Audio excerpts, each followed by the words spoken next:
right now. Okay.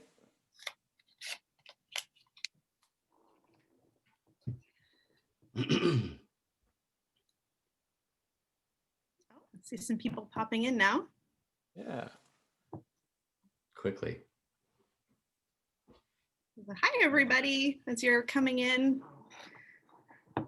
Thanks so much for joining us. Just going to give it a couple minutes here. Yeah, that's great. Sean, look at you looking so dapper in your bow tie. Yeah, I taught myself how to tie my own bow tie. And I always heard, oh, it's so hard to tie a bow tie. I'm like, it's actually not as bad as you think.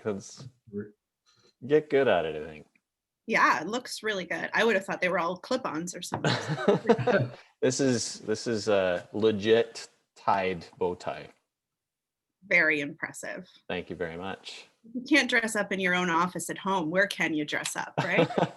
That's right. I got dressed up for you guys. Thank you. Yeah. Appreciate it. You're welcome. That's great. All right, so we'll just give it a few more, I won't say minutes, we'll give it a little bit more time just before we get started here, just to let a few stragglers join us. I think we're doing pretty good. A lot of people on already. Yeah, wow. Yeah, that's great.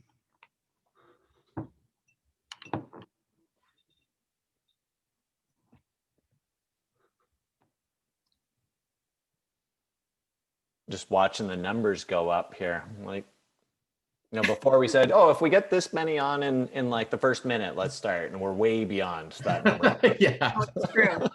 It's true. Well, we can probably get started now. What do you Sure, think? why not? Yeah, I think that's The early birds get the good show, right? Absolutely. Absolutely. All right, so thanks. Hi, everyone. I'm Lauren Rebecca, and thanks so much for joining our team's first-time buyer webinar. It's maybe a little late to say, but Happy New Year to everyone. We hope 2021 has started off well for you all. It's often at the beginning of the year, this time, that we start hearing from clients who, over the holidays, have been giving some thought to making a change. Sometimes it's our clients' grown kids who are thinking about getting out on their own for the first time, or others who have been renting for a while and are now starting to consider paying their own mortgage instead of paying someone else's. So as a team, we thought a webinar like this could help get the ball rolling for those of you who are just entering into the world of homeownership and wondering where to start. And I'm seeing a lot of new names here tonight. So for those of you who don't know us, we're the Mills team with Royal LePage Signature. And myself and my business partners, Mike, Sue, Sarah, Katie, and Cynthia, help clients buy and sell homes. And so tonight you'll get to meet Mike and I, and often our clients get to meet most of the team members throughout their real estate journey because we all help each other and work together to provide the best service to our clients. I personally have been helping clients with their real estate goals for about 15 years and still today find working with first-time buyers some of the most fun transactions that I get to be a part of. For sure, there's a lot of information to share and a lot of questions, but there are a few things more exciting than being part of someone's first ever home purchase. So let me introduce you to the others we have with us here tonight. We have my teammate, Mike Adams. Thanks, Lauren. Hey, everyone, I'm Mike. I'm the newest member of the Mills team. I've been working with the team now for just about 2 years. I just would like to say thank you very much for taking some time out of your evening to spend here with us. Being a first-time homebuyer is very exciting. I know this personally as I just went through this experience not very long ago. So I'm really looking forward to go through some important information with you. Awesome. Yeah, thanks, Mike. And we're very fortunate to have with us tonight mortgage broker Sean Humphreys, who, unlike us, Mike and I, have hosted many of this type of first-time homebuyer webinar. Hey, Sean. Hey, Lauren. Hey, Mike. Thanks so much for having me. I'm a mortgage broker with Dominion Lending Center's Edge Financial here in Toronto, and I specialize in helping first-time homebuyers buy their first home.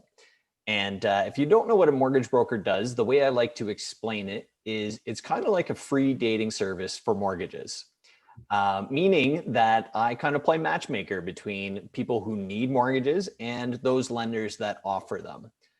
So I work with about 40 different lenders from some of the big banks, some credit unions, some mortgage finance companies and trust companies.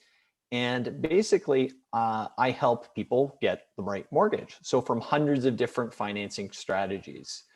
It is free, so I get paid directly from the lender to book a mortgage for them. So it is a free service for many of my clients.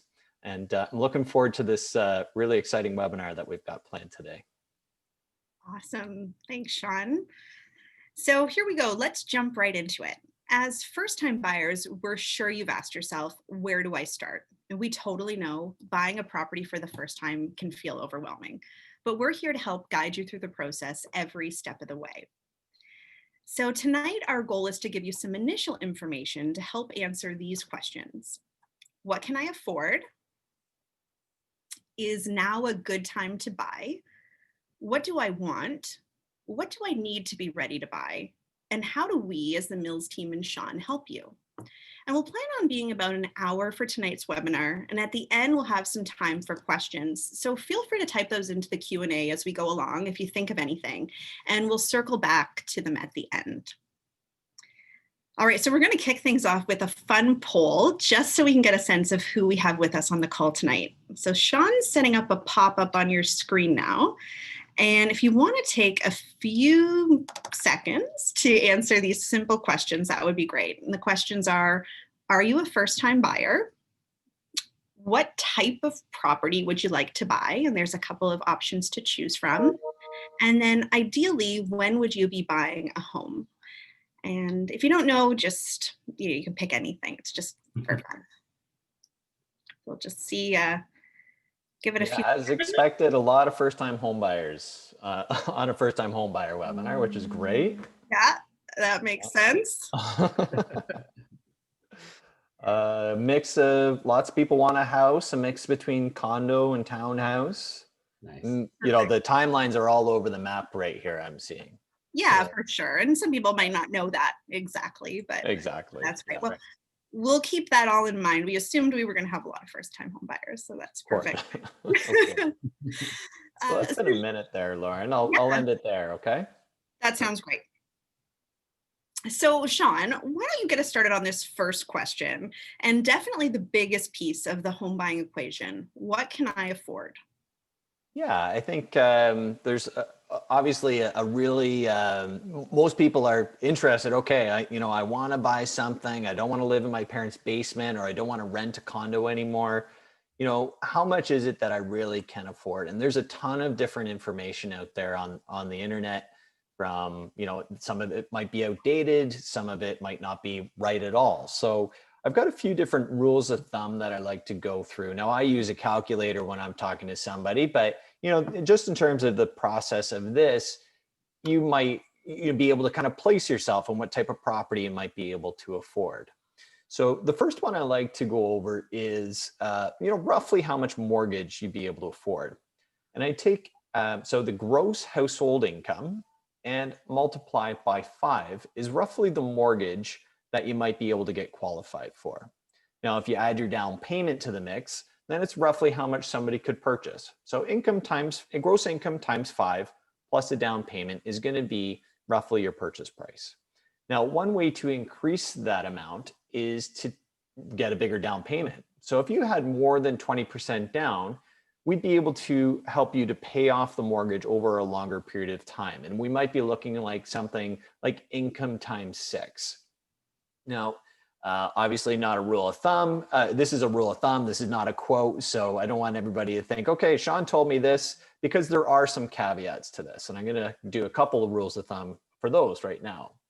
So if you, and also I wanted to mention it's for a freehold property. So if you were to purchase a condo or a townhouse with maintenance fees, you're going to qualify for slightly less than that rule of thumb, because we also need to take those payments into consideration as well.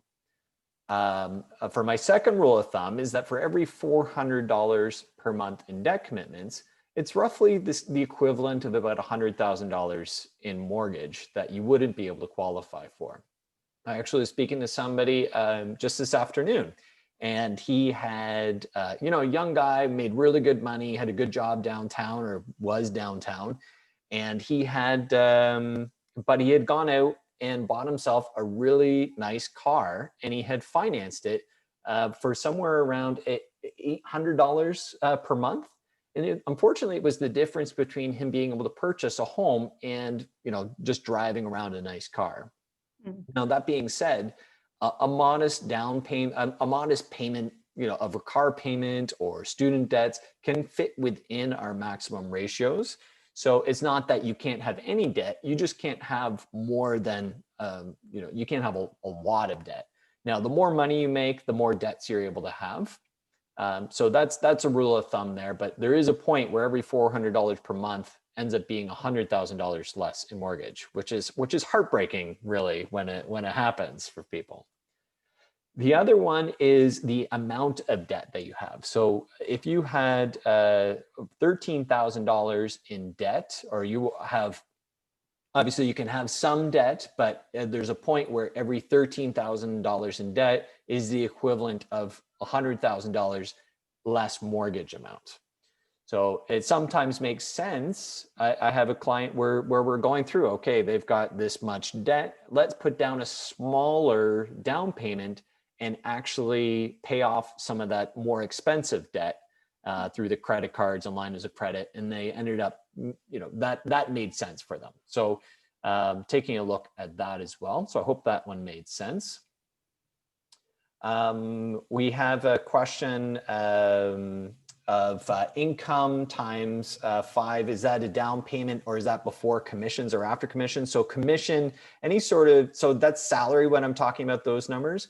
If it's commission or it's a variable income amount, we need a 2-year average of that income. Some of the different debts you might have might be credit card debt or line of credit debt. It might also be so your student loans, your car payments, those sorts of the debts that I'm talking about in here. My other rule of thumb is that roughly, if you're trying to budget how much your payments are going to be, you're roughly looking at $425 per month for every $100,000 in mortgage as well. So the next one that we're going to look at is down payments. So you're going to need a certain amount of cash to buy your home. I'm sure you have at least a sense of that. But if you're looking to purchase a home for less than $500,000, you're looking at least having 5% down. Now, there's not a lot of properties in the GTA, or at least the immediate GTA, that have 5%. So you would need at least $25,000 for that. And then if you're purchasing between $500 and $999, which is actually a pretty popular price for a lot of first-time home buyers, you're going to need 5% of the first $500,000, and then an additional 10% of the amount between $500 and $999. I know we're getting some questions on closing costs and rules of thumb for buying in the city of Toronto. We actually have some really good property examples a little bit later that Mike and I are going to go through, and we're going to walk you through exactly what those costs might look like. If you're purchasing over $1 million, you're looking at having needing at least a 20% down payment. So anything over $1 million is 20% down, and there's no ifs, ands, or buts about that. You need at least $200,000. And plus closing costs. So your down payment, but you also need to pay for things like land transfer tax. You need to, legal fees. And we're going to be going through all of those different examples a little bit later on. And the next section is for Lauren. Yeah, thanks, Sean. No problem. So we will get back to all those other questions, but thanks for monitoring that as we went along too, Sean. That was great. So another question we often hear is now a good time to buy?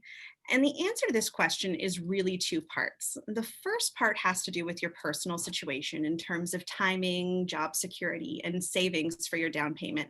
So discovering if you're logistically ready to buy will involve a further conversation with us and Sean to assess. And the other part is having a good understanding of what's going on with the real estate market. And what we also want you to consider is the difference between when is the right time to get into the market versus the amount of time you spend in the market owning a property, which we'll talk a little bit about now. So what's going on with the market? Well, the truth is there's a lot going on.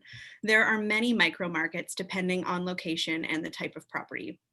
But we've got some stats here to give you a sense of where we stand today with overall average prices based on the December 2020 stats that have just come out.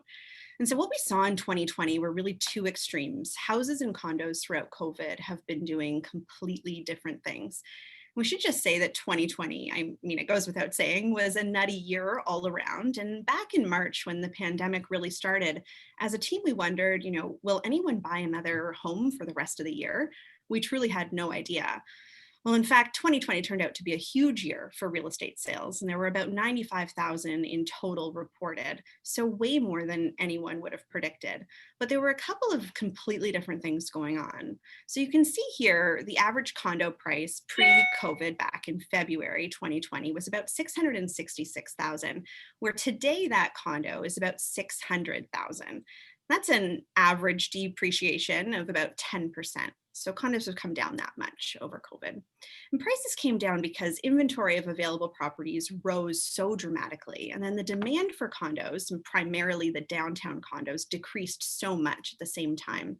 And a number of different factors contributed to that. Immigration froze, the rental market was dramatically affected. So we saw a lot of investors put their suites up for sale, and buyers started thinking about moving out of the city and buying homes in more affordable areas. And there were a few other reasons that contributed to this shift, but it was basically the perfect storm to quickly reverse condo prices. And then conversely, below that, we see the detached houses and what's happened there. So before COVID, a detached house was about $1.1 million. And today, a detached house is about $1,240,000. So they've gone up about 11% throughout COVID, which is the complete opposite of what the condos did. And for different areas of the GTA, this increase can be higher or lower. So Durham, as an example, actually saw higher appreciation than 11%. It was more like 18% there. So lots of different pockets, and depending on the location that you're looking in, we can really hone in and share those stats with you one-on-one, and then assess the most strategic timing for making a purchase. I'll just say that ultimately what happened with the condo market because of COVID, we expect will change. And in fact, we've already noticed an uptick in activity with condos just over the past month or so. As the vaccines continue to be rolled out, and ultimately when immigration resumes and students are able to return to in-person learning, we anticipate that the condo market will once again be in full force. So if you're giving thought to condo ownership, now could be a really good time to get into the market before things heat up once again. And so on this next slide, we have a quote here from good old Will Rogers. I'm not sure if anyone knows who Will Rogers is, but there's another quote that we hear a lot, and I'm not sure who exactly to attribute it to. Perhaps it's someone from this century, but it goes something like, the best time to buy real estate was yesterday, and the best time to sell is never. And it's pretty clear what these quotes are saying, right? That there isn't really a bad time to buy a home as long as you're taking a long-term approach to owning real estate. And so on this next slide, we've got a cool graph here that gives you an idea of what real estate prices have done historically. And this relates to our comment about time in the market. We probably all have stories of family, maybe it's your parents or grandparents, who purchased properties many, many years ago. And as a team, we work with seller clients frequently who have been in their homes for, many years.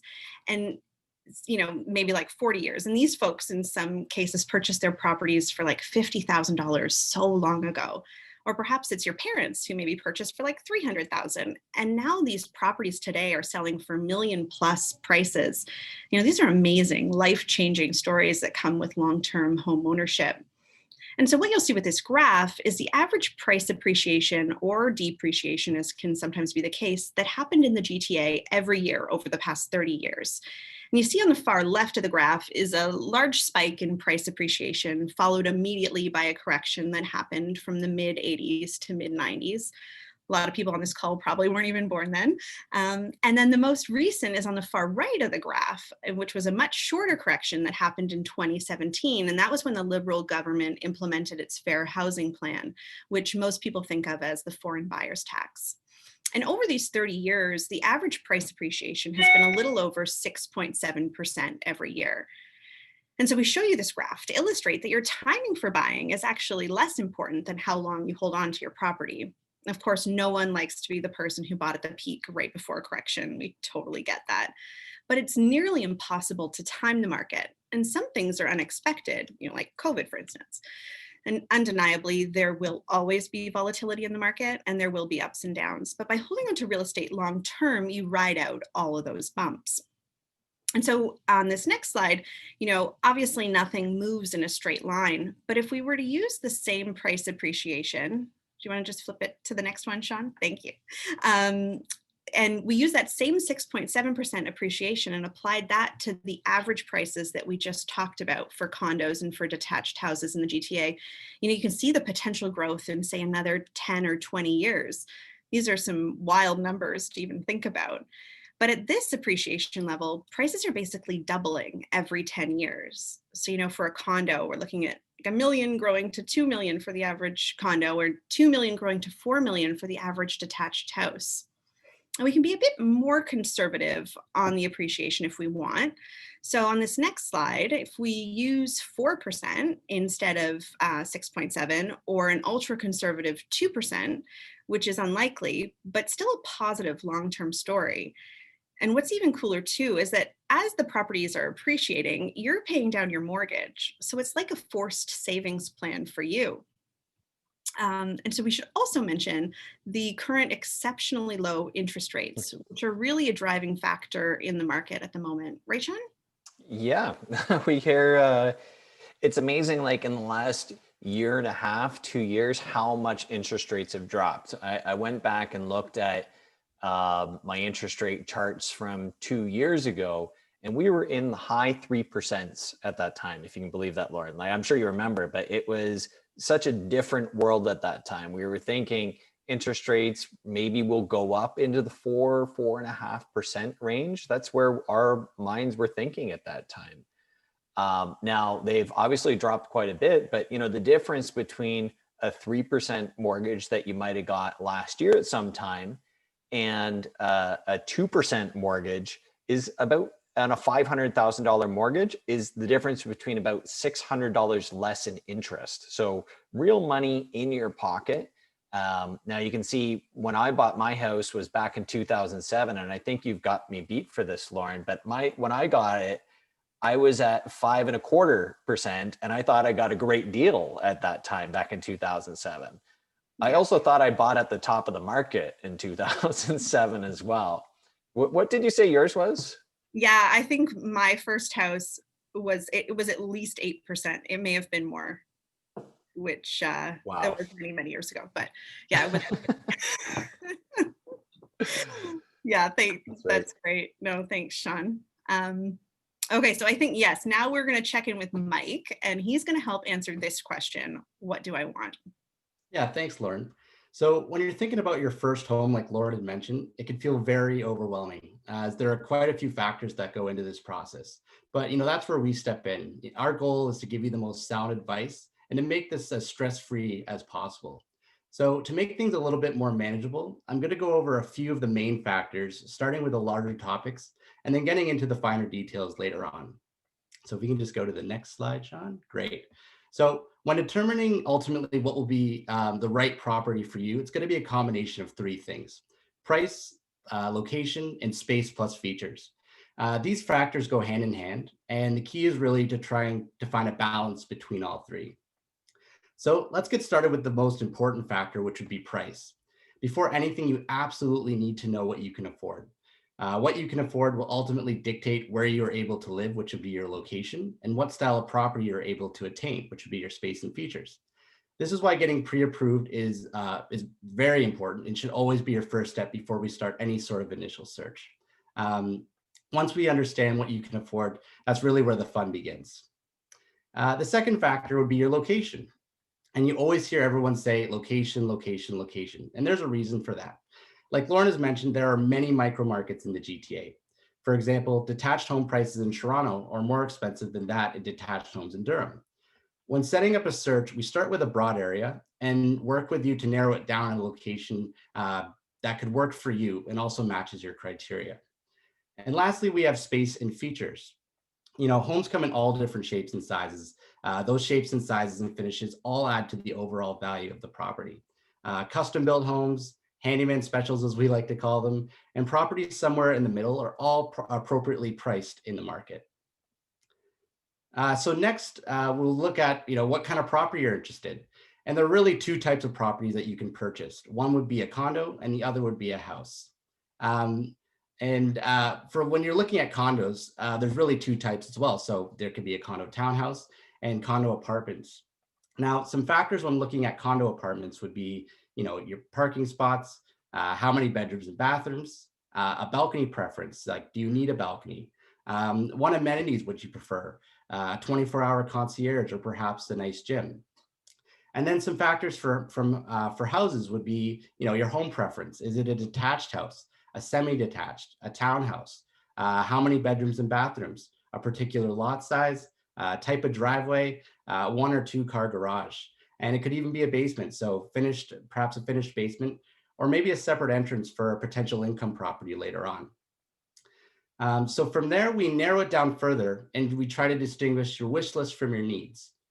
So it's pretty simple. Examples of your wish list would be maybe a specific location, a really nice finished basement, perhaps a big backyard with a swimming pool, or maybe if you're in a condo, a specific view exposure. And some needs would be, perhaps you're looking to expand your family, so you need a certain amount of bedrooms and bathrooms. Perhaps it's a housing type. So I have a client right now who unfortunately had a horrible injury to his knee, and we can only look at one-story homes, so bungalows is our option. And then lastly, but not least, would be your minimum parking spots. So just to recap what we've discussed, the three factors to help you determine what you're looking for, the type of property you want, and your wish list and needs. So what we do is we combine all of that data to determine what is actually doable based on your budget. Our goal is to ideally fit all of these factors together to find you the best possible property. But the reality is, we may have to adjust things, like for your your location, for an example. We might have to find you a property that property and features within your budget, but perhaps maybe not in the exact location you desire. When we sit down with you, we are able to provide you with the data to help you figure this out.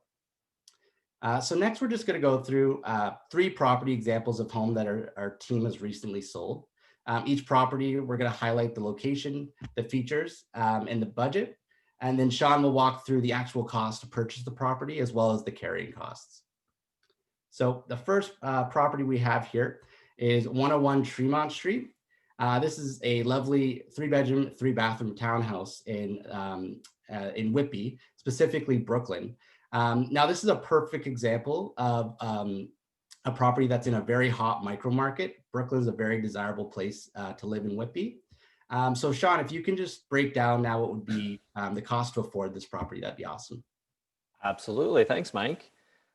So this one, as Mike mentioned, is a 3-bed and 3-bath, priced at $740,000. So the minimum down payment for this property is $49,000. And so because the minimum down payment is less than 20% down, there is a mortgage default insurance that you need to pay that needs to get added to the mortgage. And that is the amount of $27,640. Now, if you're doing the math and you're thinking, okay, 740 minus 49 was not 691, that's because we're adding the mortgage insurance onto the mortgage. The payment on this property would be on the mortgage would be $2,950 per month, and the taxes would be $365 per month on it. So your carrying costs are $3,315 per month with the minimum carrying costs, and you're going to need to have a minimum income of $137,000 household gross income. Now, if you have a bit bigger of a down payment, maybe you've got 20% down, which would be $148,000. That would make the mortgage $592,000.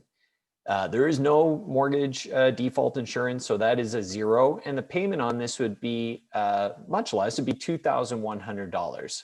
So the taxes are still the same, making the carrying cost $2,465 per month. You would need a minimum household income of $111,000 in order to purchase this one. The land transfer tax on it with the rebate is $7,275, which is a closing cost. This needs to be paid at closing. It cannot be added to the mortgage. Now, if you are not a first-time home buyer, you're going to pay $4,000 more than this for the land transfer tax, and it would make it $11,275. But we've already calculated in the rebate.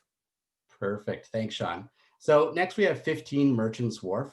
This is an amazing 1-bedroom, 1-bathroom condo right by the waterfront in Toronto. It's actually in a brand new building, just 2 years old, called Aquilina. It's roughly 605 square feet. It did not come with parking, and it sold for $605,000. So as a rule of thumb, condos are typically priced per square foot. So in this case, this suite sold for about $1,000 a square foot, which is actually right in line with the average for condos in Toronto. So Sean, if you can walk through the cost with this one, that'd be awesome too. Yeah, sure. I just noticed it was exactly $1,000 per square foot, 605 and 605. Yeah, exactly. Great example. The minimum down payment for this one would be $35,500. So that's $25,000 for the first 500, and then $10,500 for the additional $105,000. So the mortgage would be $592,280 with mortgage default insurance of $22,780 added on top. The payment on this one would be $2,435. Now this is a condo, so there are taxes and maintenance fees for $625 per month, and making the carrying cost $3,060. The income on this one the minimum income, gross minimum income, would be $117,000. And now say that you had a bigger down payment, maybe you've got 20% down, which would be $121,000. The mortgage on this would be $484,000. There's no default insurance because you have 20% down, and the payment is just a little under $2,000 per month. Adding the taxes and fees makes your carrying cost $2,615 per month. And you would have to have a minimum income of at least $94,000. Now we are assuming in these projections that you don't have any other, big debt commitments. You've got good credit. So just in terms of this, take that with a grain of salt, but that should be roughly what the minimum income would be for it. The mortgage, the land transfer tax would be $9,075. We've added in the rebate here. There is the Toronto and the Toronto and the other one, the Ontario land transfer tax have been added on top here. Right. Okay, perfect. Thanks, Sean. So last we have 51 Spark Hall Avenue. This is a lovely semi-detached home in North Riverdale. It came with a brand new kitchen as well as a finished basement with a walkout to the backyard. It's a 3-bedroom, 2-bathroom, semi-detached property. Now, this is another prime example of a sought-after location in the city, so a micro market. It's within walking distance of pretty much everything, so subway, shops, and restaurants, and it's also in a great school district. Now, you'll see it sold for $1,492,000. So, Sean, if you can go through this last one, that'd be awesome. No problem. Thanks. So this one is a 3-bed and 2-bath, priced at $1,492,000. It is a minimum down payment, because it is over $1 million. You're looking at a minimum of 20% down, which would be just under $300,000. This is for a mortgage. Would have a mortgage of $1,193,600. Say that 5 times fast. With no mortgage default insurance, because you can't get in default insurance on properties over $1 million.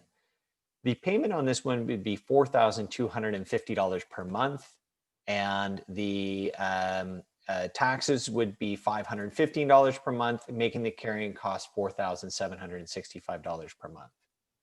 The minimum income in this situation would be $212,000. So you may be looking at 2 executives with, fairly decent down payment that might be able to afford that one. So say you had a bigger down payment, maybe you've got $500,000 that you can use, which is 35% down. Maybe the mortgage would be under $1 million at $969,800. There's 0 default insurance, making the payment $3,455. Adding the taxes on top of that would make the carrying cost just under $4,000 per month, and you would need a minimum income of $176,000. Land transfer tax is much bigger than the other two, because this is it would be $44,155. And we have actually already included the rebates on that one. So over to you, Mike. Great, thanks, Sean. So the next question we have is, what do I need to be ready to buy? This is another very common question when inquiring about purchasing your first home, and it's an important one. When looking for a home in the market like we're in now, which is very hot, it's important to have everything necessary for an offer beforehand. This will make the offer process run more smoothly, as well as make our offer stronger if we're competing for the property. So the next slide here, you'll see three things that you need to have ready in order to buy. And to recap what Sean had mentioned earlier in the presentation, you'll need a minimum down payment, which will be dictated by the price of the home that you're interested in. You need to be pre-approved for a mortgage. And lastly, you'd have to cover your closing costs, which Sean has mentioned. So just wanted to talk more specifically about some of these closing costs. So the single biggest expense will be your land transfer tax. And Sean had touched on this a bit. There's actually two land transfer taxes. So there is your provincial land transfer tax as well as your Toronto land transfer tax. Now, if you're purchasing a home in the city of Toronto, you will actually be paying both. So we thought it'd be beneficial here just to have a calculation so you could calculate your own land transfer. So you'll just see here that it's the purchase price times 2% minus 3,525. And if you had to pay for both, you would obviously just multiply it by 2. And like Sean had mentioned, there's good news. As first-time homebuyers, you're actually entitled to a land transfer rebate, which is deducted on closing, so you don't have to pay it up front. So the rebate for Provincial is about $4,000, and the rebate for Toronto is about $4,475. So some more closing costs would be your lawyer fees, as well as your moving fees. So just something to note here as well. This money needs to be in cash in addition to your down payment. So we have a very detailed spreadsheet that outlines all of these costs associated with buying a home that we provide with our initial sit down. Perfect. Thanks, Mike. Yeah, no problem. Okay, so I'm going to answer this question for you guys. How do we help? We, the Mills team, and Sean help you through this journey. So when you see a for sale sign in the lawn or with a condo, there's no lawn, but there's a listing agent, and that person's job is to sell that particular property. But when we represent you as a buyer, we're your advisors, and our job is to work in your best interests and protect you and give you all the information you need to make wise buying decisions.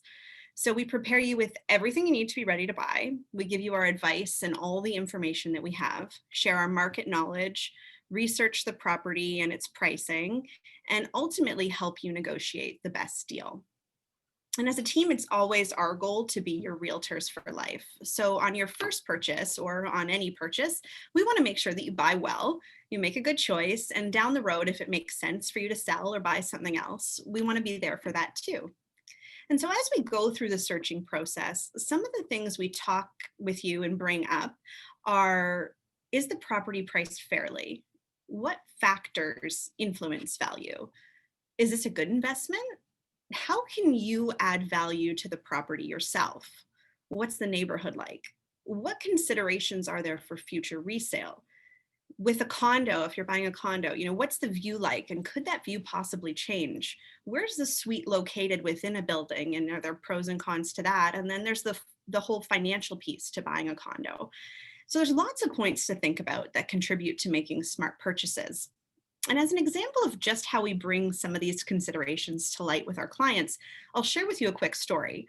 Last year, our team had a lovely 2-bedroom condo listed for sale. And prior to putting it on the market, we had helped our sellers do all of the right things to make it really shine. The staging, painting, cosmetic improvements. Actually, that's a whole other webinar that we could do. But while we were on the market, this first-time buyer couple contacted us to see the suite, and they really loved it and ultimately made an offer. But unfortunately for them, there were also 5 other people that made offers. And so this couple didn't get that suite. But they liked us and they were happy with our service. And so they asked our team to help them find another property. And as we started looking at condos, it was clear that what they were really drawn to were the beautiful, renovated, move-in ready suites.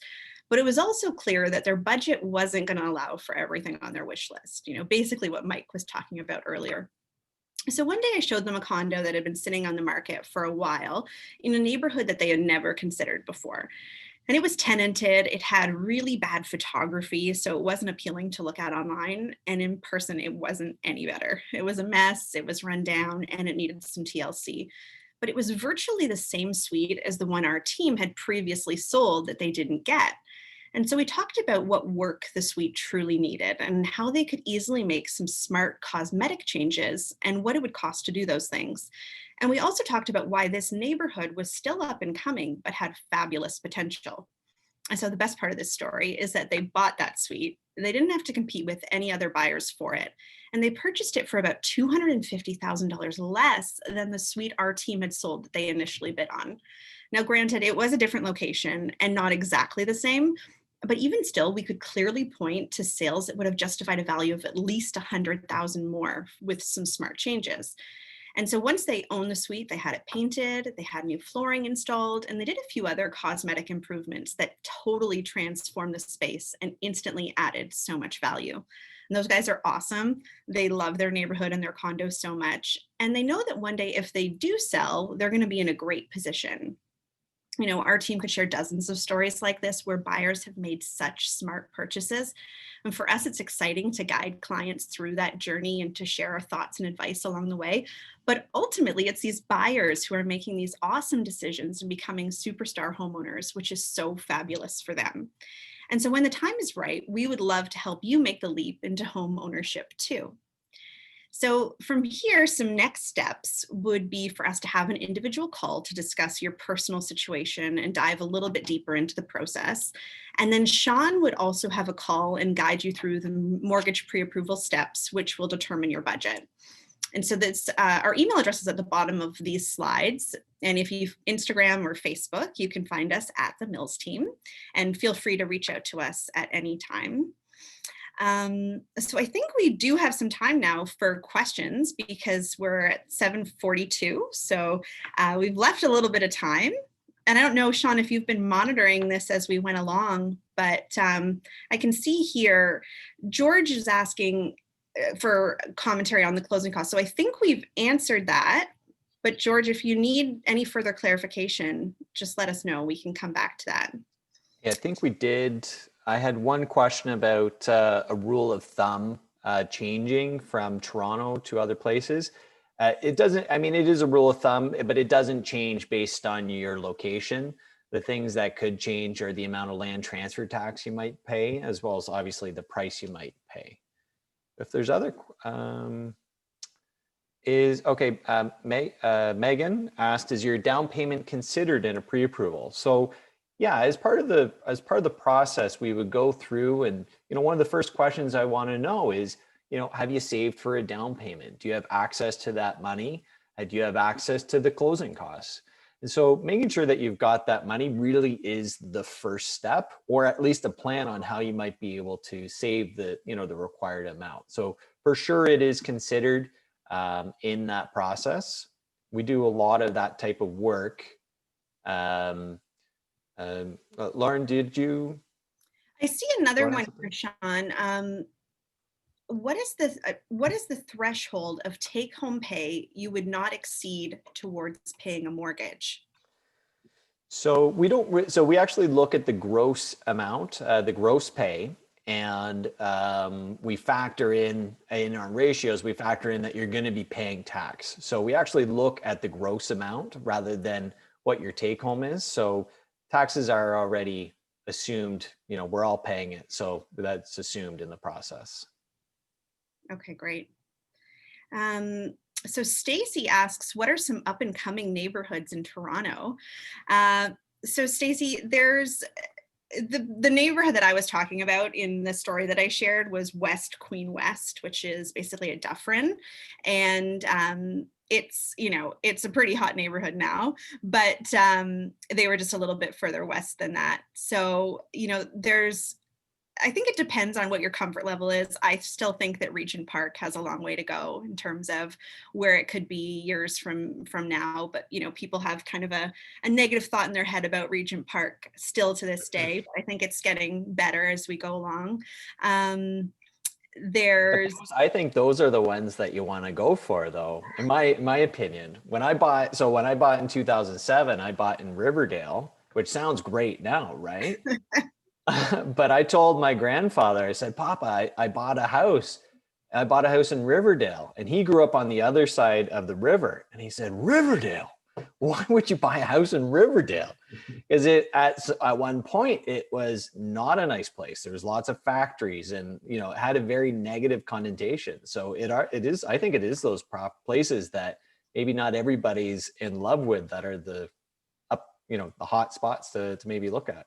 Yeah, no, I totally agree with you, Sean. And I would say just west of where you are, on the other side of the DVP, which is, King Street East, King and Queen Street East, those pockets still have a long way to go too. And, but they're great. They're walkable to, the distillery district and to St. Lawrence Market and all of that. So there's still some good neighborhoods in Toronto. And I think it just depends on sort of one's comfort level for, what is considered safe, and where it could go from there.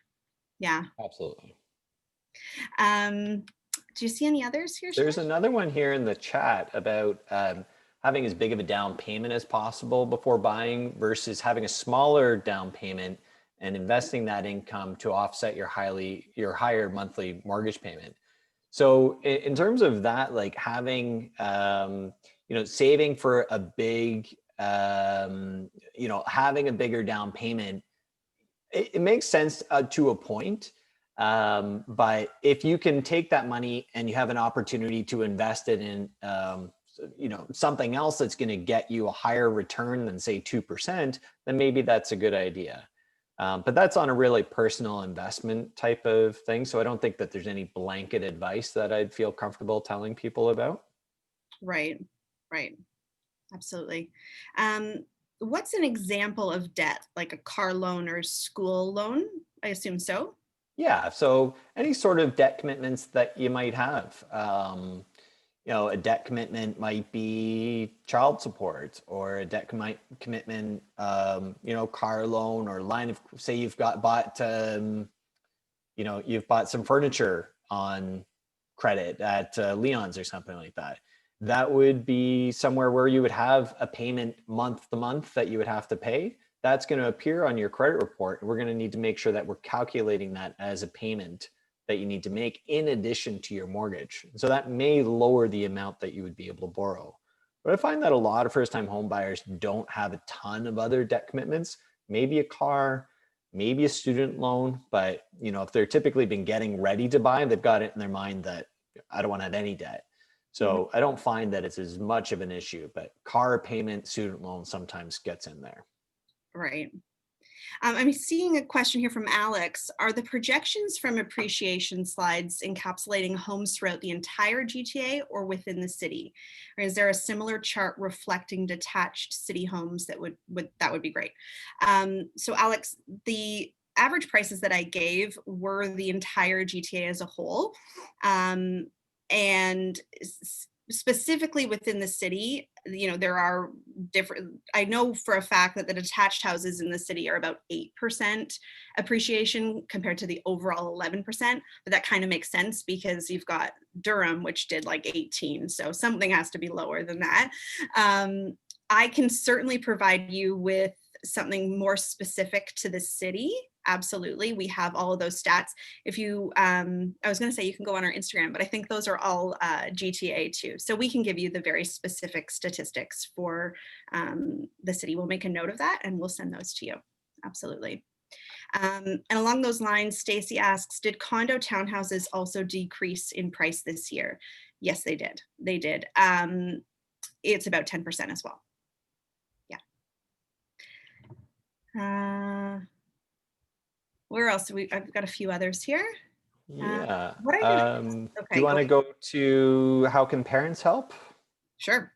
Okay, so I'd say the easiest way parents can help is by giving a big hunk of money in cash. The more money that you can give them, the easier that it is that they're going to be able to qualify, and it's the easiest thing for us to be able to help. I guess in terms selfishly, It's one-page document that the parents sign and they send the money, and that's really all we need to do. The other way we can do that is through including things like having them co-sign on the loan. So they would be on title for the mortgage. They would also have something like, if they're on title, then we're using their income, their debt commitments, and that's all going in there to help us figure out how much that person might be able to buy. But those are really the two things because the coming on co-signing does get a little bit more complicated, because then we're collecting property tax statements, we're collecting mortgage statements, we're collecting a variety of we're doing a full dive on their income. So when I say cash is the best way to do it, that is true, but sometimes that's not always possible. Okay, great. Alexis is asking, is it worth buying a condo in downtown Toronto to rent out in the current market? So this question really maybe for an investor. If you're thinking about renting it out right now, Alexis, the rental market is really challenging for landlords. There's a lot of available condos for rent, and there aren't as many tenants out there as there are condos available. So it's put downward pressure on the prices, rental prices. If you wanted to rent out your suite right away, the good news is that the prices of condos have also come down too. But when I talk about statistics of 10% on purchase prices of condos, rentals are anywhere from 10 to 20%, and it kind of depends on the pocket. So you're going to be getting less rent than people were getting before COVID. Obviously, it could still be a great time to invest, buy a condo, but you have to keep in mind that your rent is going to be a little bit lower. And I would say, as long as your rent is offsetting the majority of your costs, it's probably still a great time, but we'd have to do the math on kind of where, what rent you're getting and what your costs are to hold that condo. Yeah, that's exactly right. Because if you have other debt commitments, things like your other housing costs need to be factored in. And I find that's often, a killer for the file, is that we need to include, at minimum, if you're living with your parents, at least $600 per month in cost there, if not more, depending on where it is. Mm-hmm. So that can often be a killer. A couple of mortgage related questions here. So mention credit score. What's the minimum credit score? So with most lenders, the minimum credit score is going to be 680 in order to get approved for the most mortgage amount. And that's the same whether it's in Toronto or Whitby or Oshawa or wherever it happens to be. So it's not location based. Now, if you have lower than that, then you're going to need a bigger, say you've got, a 600 credit score, you may be looking at needing at least 20% down in order to purchase. And we might be looking at some of our alternative lender solutions where, the interest rate gets a little higher and, things are not as it's not the interest rates that you might see advertised out there. Mm-hmm. Yeah, higher interest rates for sure. Mm-hmm. And then Claire and Mike, do you see that question, Sean? Yeah. What are thoughts on mortgage insurance versus life insurance? So you should have some sort. I've actually just made a video on this today, like making sure that you're getting some sort of protection. We're finding that most Canadians, when they're purchasing their first home, are grossly uninsured. So they're not looking at that what if situations. It's kind of the first time that they're, as a first time home buyer, that you're adulting and having mortgage insurance or life insurance and making sure, like, what happens? Like, we're in a pandemic. What happens if there's people that are relying on you and you're all of a sudden not able to work? Mortgage insurance covering life insurance or disability insurance would cover that payment.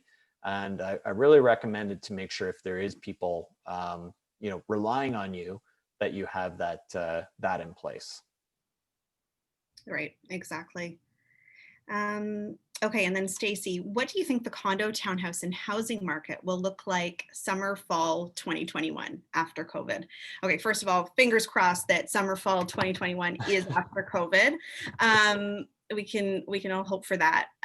So I kind of touched on that a little bit earlier with regards to condos, and I would say the same thing for condo townhouses because we saw the same decline happen there. That we totally think that, once immigration picks back up, once students are back learning in school in person, that, and COVID's largely under control, that people are going to start working downtown again. They're going to still need housing downtown. We're going to have all those people coming back to our city that were coming every year, and they're going to need to rent homes. And so usually immigrants start as renters when they come to our city, so there's going to be so much need for rental supply, and the investors will get back in the market, and we'll kind of clear up that whole rental piece, but it will also put so much more pressure on condos and their prices. So I really do think that once we get through COVID, and like I'm saying, we're already starting to see it, and it has a lot to do, I think, with people's confidence that the vaccines are coming, and things are really starting to pick up. That is what's going to happen. The housing market, we saw so little inventory come on the market for houses, and I gave the example of detached houses, but I should just say that semi-detached houses, freehold townhouses, the stats were basically the same. The single family housing's type was very strong all year, and I think we're thinking that that's just going to continue. There's not a lot for sale. The only thing that would really change that is if there was a huge surge of inventory, but there's so many buyers that it's putting the pressure on the prices. And so I think that's going to continue. Lauren, why do you think that the detached homes and other than condos were hot all year? What led to that, would you say? I think it was people who were, we did see that the outskirt neighborhoods, not the prime Toronto neighborhoods, the York, the Durham, those were really leading the charge. And I think what happened is interest rates were so low, and the affordability in those neighborhoods, beyond the city, was what it is compared to Toronto, that people thought, I don't need to be downtown for work. I can work remotely, and that's likely going to continue in some capacity. Now could be a really good time to buy. And so the people who couldn't afford to be right in the city center moved to Durham and York and Peel or wherever it might be, and bought homes. And then even still in our city, there were a bunch of people who could afford our high detached prices or semi-detached prices, and they bought too. So it was a good opportunity for people to get into the market and take advantage of those interest rates. And I think so many people were just spending a lot of time at home, and were thinking, okay, I need more room. I need a place with an office, and I need another bedroom, and I need, whatever it was. So, but I think if we hadn't have seen all of the inventory pile on with the condos, it would have been a different story. And we just didn't see that with the housing market. We didn't see an excess of properties come on, and we still had so much demand, which is why the prices did what they did. That's right. A couple of questions in the chat here. Mike, I don't know if you want to take this one. Do all townhouses have condo fees in your experience? Yeah, sure. So not all townhouses have condo fees. There's, like I said, there's condo townhomes, which do have like a maintenance fee. And there are freehold townhouses, which don't. You will find in some subdivisions, there's clusters of condo townhouses within a subdivision. And those sometimes do have a small maintenance fees. And it's usually for things like snow removal and garbage pickup. But it's kind of so yes and no. It just depends if you're, looking for a condo townhouse or a freehold. Yeah. And the maintenance fees for townhouses are usually quite a bit less than in a condo building, because you don't usually have all the amenities and things that you have in a condo building, or the concierge, or the kind of the more expensive things to run. So condo townhouse maintenance fees can be quite a bit less. Absolutely. Did you see another one there? Yeah, there's one.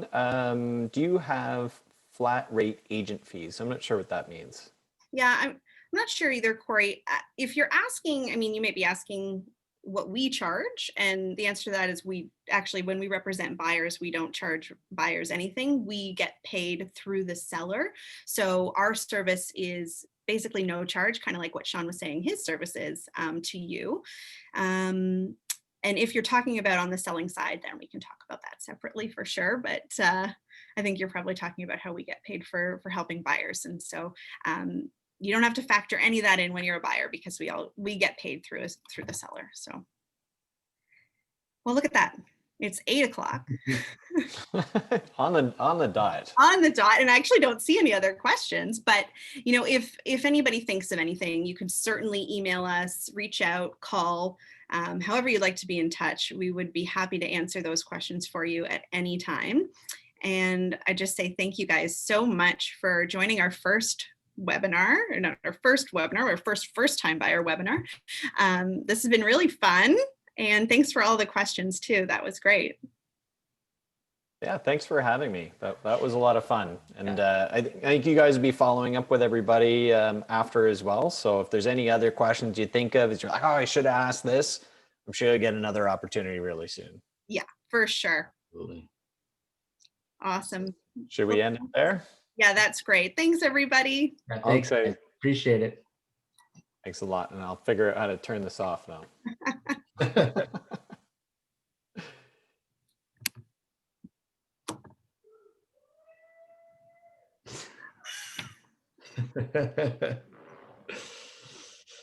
Oh, that's great.